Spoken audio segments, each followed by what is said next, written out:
Gilda Carl. Dr. Gilda, how are you? And I know you're excited about our guest.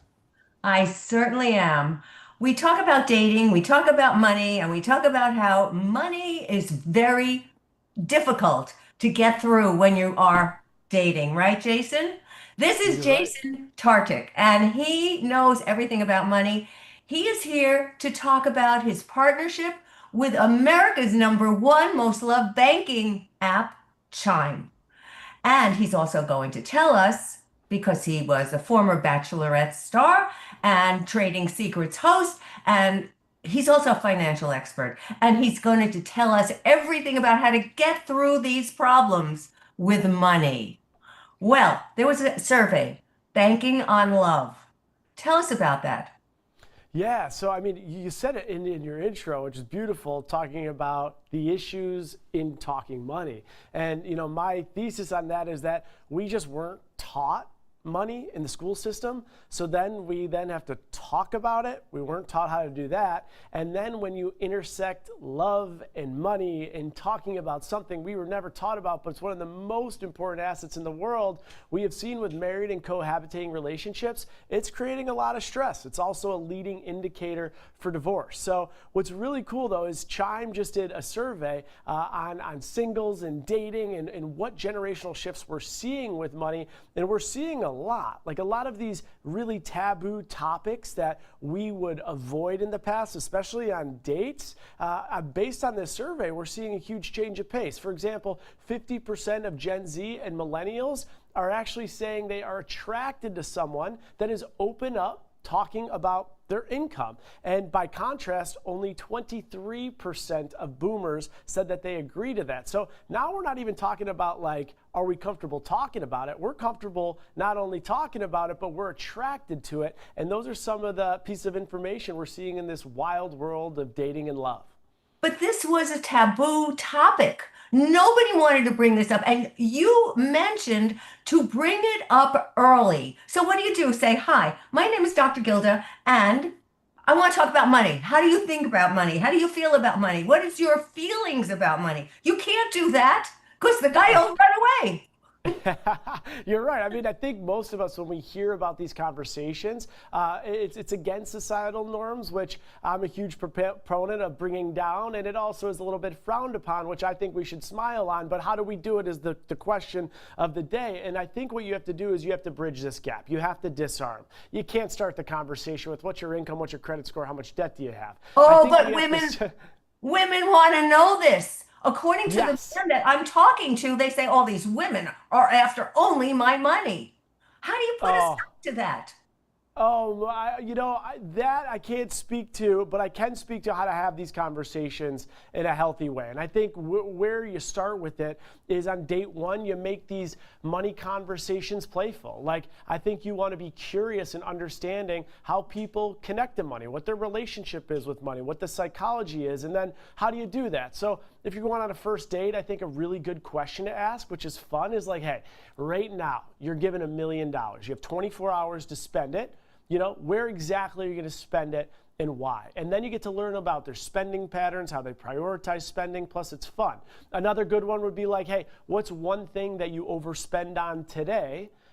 You overspend on it, but unless you're completely broke, you're going to keep spending on it. That also provides more information through curiosity as opposed to judgment in these money discussions. And it also starts with a playful approach, a nice segue to what inevitably before getting married or cohabitating will be some of the tougher conversations. And I think we don't have enough play in anything we do anymore. Everything's so serious. Everybody's trying to push you into a corner to discuss serious things. And we already know from our history of men and women that women want money, men want honey. So how do we See, and convince so each if we're other? saying that, Dr. Gilda, how can we do that that's not going to offend men? Don't they understand that's their responsibility in certain ways? And yet that would the certain people would see that as something as disrespectful. Well, And by they, saying that, what your comment is, Dr. Gilda, and you agree, Jason, right? You hear this, right? Yeah. I would say that I think that is one opinion. That's certainly not all opinions. And I think what I would say in this Chime study actually is what we're seeing in generational shifts is if you look at historically amongst generation and you just look at expectation, for example, of who should pay, the men are expected to pay when you look at baby boomers and millennials. What's interesting though with this data shift is Gen Z is starting to have a back and forth opinion on it, a coin toss opinion on it. And I think one of the things is they're less focused based on the information we're receiving with dating on who's paying, and they're more interested in why are we sitting in a gray area with assumptions or wondering, let's talk about it, which I think in general is healthy, right? Like, for example, there's another statistic that came from this survey. It said 33% of daters are saying that living beyond your means is a turnoff. Now, typically, we used to praise people that are buying things and living above their means. They're saying 33% of them, when they see it, it's a turnoff, but they're also saying 26% find that it's an ick if someone's stingy or cheap. So I think what we're seeing is Gen Z is saying, we don't care if you're we do care if you're overspending. We do care if you're underspending. What we're trying to say is perfectionism shouldn't exist in love and money, and we should just talk about this gray area as opposed to make assumptions. Talk, that is the thing. And when you're feeling uncomfortable about talking about this, of course, you're not going to go there. But the more you withhold that information, the more you're in for a surprise if you actually do get married. And they're talking, all the statistics are telling us that money is a major factor during splits. So Yes. when relationships don't work. So what do we do? What is your relationship with Chime that has started to tell the public this is what you can do?